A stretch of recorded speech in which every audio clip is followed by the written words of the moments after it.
If you want to track your progress towards a goal, chances are that you can find an app that can do that for you. For example, if you want to track your steps, there's Pacer. For calories, you have MyFitnessPal, and of course, if you want to track places you had the most pleasure with yourself, there's this. But when it comes to saving for your retirement or measuring your current net worth, how much time do you actually spend tracking your progress? And at what point in your life should you start paying attention? This can be really intimidating at any age and even more so at the beginning of your career. When retirement seems so far in the future, it's hard to plan for it with so many competing priorities in the present. But still, it's important to make steady progress towards savings no matter what your age. What I will try in this video is to give you some data that can shed some light in a number of really important questions like how much should I have saved? How much should my net worth be? Or did I really need to have that extra piece of cake last night? Well, the answer to that is probably not, right? Plus, you'll get a chance to see how your finances stack up to other people, how much money the average person has in your age, what to aim for, and what you can do if you're a little bit behind. So, let's get started.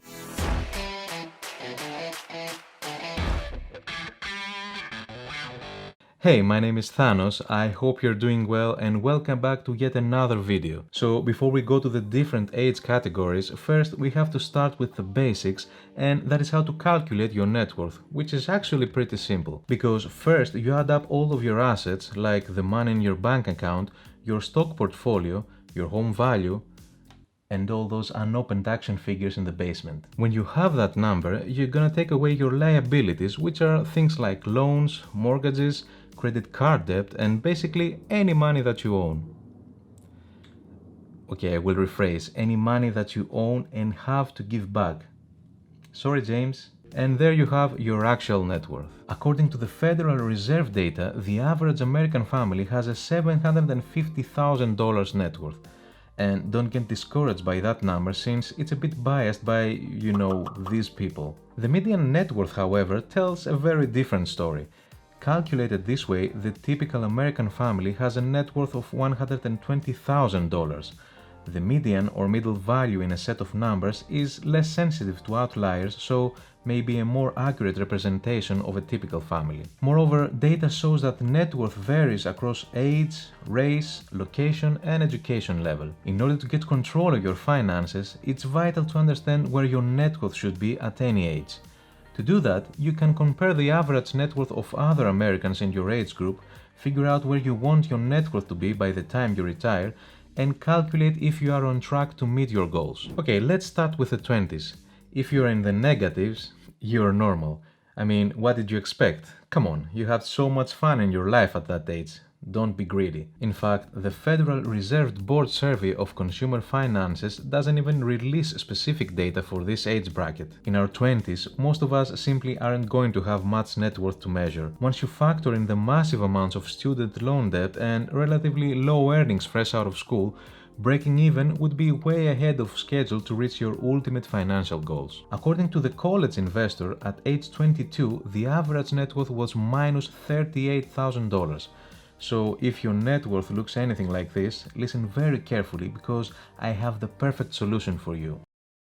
There you go. Problem solved. Well, even though there is not much to do at that age, there are some things you need to consider. Firstly, open a retirement savings account like a Roth IRA. Right now. ASAP. Today. Time is the one asset you can't replenish when it comes to retirement savings. And remember that compound interest is your best friend. A decade makes literally hundreds of thousands of dollars in difference by the time you reach retirement age. You may be negative now, but your future net worth will thank you. Secondly, have a 1 month's emergency fund. I know your 20s can be unpredictable, but it's time you at least start putting money away even if you're not saving for anything specific yet. You never know when something unpredictable happens, like parents decide to cut you off. Start investing. It's really easy today to open a brokerage account. At this stage, you do not have to worry about percentages or how much of your income you should put aside. Funny that I mentioned that. You see, if you check the description below, you can find a link where you can create an account with eToro, which is one of the most popular platforms for investing out there. You can also check my guide on how to actually use the platform. The most important thing is to start developing the habit of investing, because the sooner you start, the more time you have to reinvest your earnings and let compound interest work in your favor. And that actually would be the best advice I could give to my 20-year-old self. Okay, this, and do not mix vodka with wine at Mary's party. Don't forget about your credit score. It's not tied to your net worth directly, but it's important for your major life purchases, like when you want to get approved for a mortgage or a loan and get a better rate. I mean, the best thing you can do at this age is get a credit card. However, it's absolutely important that you do not use it for impulse purchases, and you always pay your credit in full and on time. Lastly, try to start paying down your student debt as soon as you can, because you do not want to transfer that burden in the next stages of your life. This is the time when you work to set yourself up for real wealth, find your way to success, and sadly realize that all of your college friends are getting married. Most financial gurus recommend having 1 time your annual salary saved up by that age. Now this is the time to set a dedicated budget and start getting real about your finances. You'll want to have an emergency fund of at least 6 months of expenses in case things go wrong. You'll also want to consider contributing more to your retirement accounts, such as your 401k or 403b, and getting your company match. At this point, you'll also want to get rid of any student loan debt you have remaining. In general, your 30s are a good time to get serious about money management and further boost your own financial education. Maybe read a couple of finance books, or, follow some personal finance YouTube channels maybe. Maybe this one. According to the data, the average net worth of people in their 30s is about $430,000, and the median is about $90,000. Again, there's a full 10 years that can make huge leaps in net worth, so you may be below the average now, but don't sweat it. If you build good credit in your 20s, this is when it should be paying off. Most noticeably in your home mortgage. Be sure to shop around for a mortgage that fits you and your family, because it's a huge life decision and will have a major impact on both sides of your net worth balance sheet over the coming decades. Getting out of debt should still be priority number 1. If you haven't finished paying off your student loans, it's time to put that chapter of your life in the rear view. And don't forget to pay down any other loans like your auto loan as well. Your 40s are a time to keep growing your net worth with your eye open to new opportunities. Here, the average net worth is about $800,000 and the median is about $160,000. Many people are at their peak earnings level during this decade of life, rewarded for top performance, starting to reach new highs of earning potential and bottom lows of alcohol tolerance. Most advisors or financial experts you'll find recommend having a net worth of 3 times your annual salary at this point. Your 40s are a good time to start looking for other ways to increase your net worth. This may be an opportunity to look into real estate, grow your retirement savings, and start building up multiple sources of income. Don't worry, I got you covered on this one as well. You can check my video about the best side hustles you can start in 2021 in the description below. This is generally the best time to maximize your saving opportunities in tax-free, tax-deferred, and taxable accounts. Be sure to diversify your investments among stocks, bonds, and cash according to your tolerance for risk. If you haven't been putting much money in your retirement account, be sure to increase your deferral amount, ideally at the same rate that your paycheck grows. For instance, if you received a 3% salary increase this year, bump up your 401k or IRA contribution by that amount. More responsibilities in life means more people to look out for. You may be at an age where you should look into life insurance. It won't do much for your net worth, but it can look out for the long-term security of your family and keep their assets afloat in the event you're no longer around to provide for your family. Okay, now on to the 50s.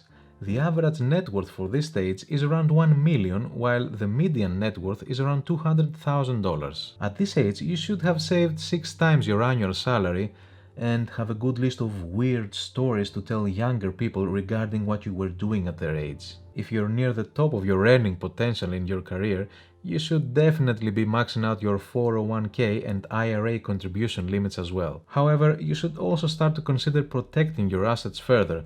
That means a safer investment strategy to help you against market volatility. And finally, let's talk about 60s. The average net worth here is 1.2 million, while the median net worth is around $250,000. Your 60s is usually the last period of time before retirement. At this point, you'll want your net worth to be 10 times your annual salary. The total amount you have will be a good indicator of how much you'll be retiring with. In order to reach your retirement goals, this may be a good moment to consider lowering your cost of living and moving even more investments into safer assets such as bonds. You finally reach your peak net worth in this age bracket, with your final years of compound interest kicking in before the typical retirement age. Soon you'll stop saving for retirement and start living off your retirement savings. Even if you don't increase your liabilities, you'll slowly start decreasing a major contributor to your total assets, but by this point you should have enough put away for a comfortable retirement. Moreover, you should have your house fully paid by now, so you could easily explore your gardening hobbies. So these are the goals I think you should hit in every decade. Of course, some people may be way ahead of this or way behind this, but that's not really important. What really matters is to realize that if you're not there yet, now is the time to begin working on this. It's all about starting as soon as you can, and even if you're behind, work within your means to understand what you need to do to hit your future goals. The best moment to take this seriously is now, and is never going to be late to begin catching up. And with that said, I hope you enjoyed the video. Do not forget to subscribe, and I will see you all next week. Bye bye.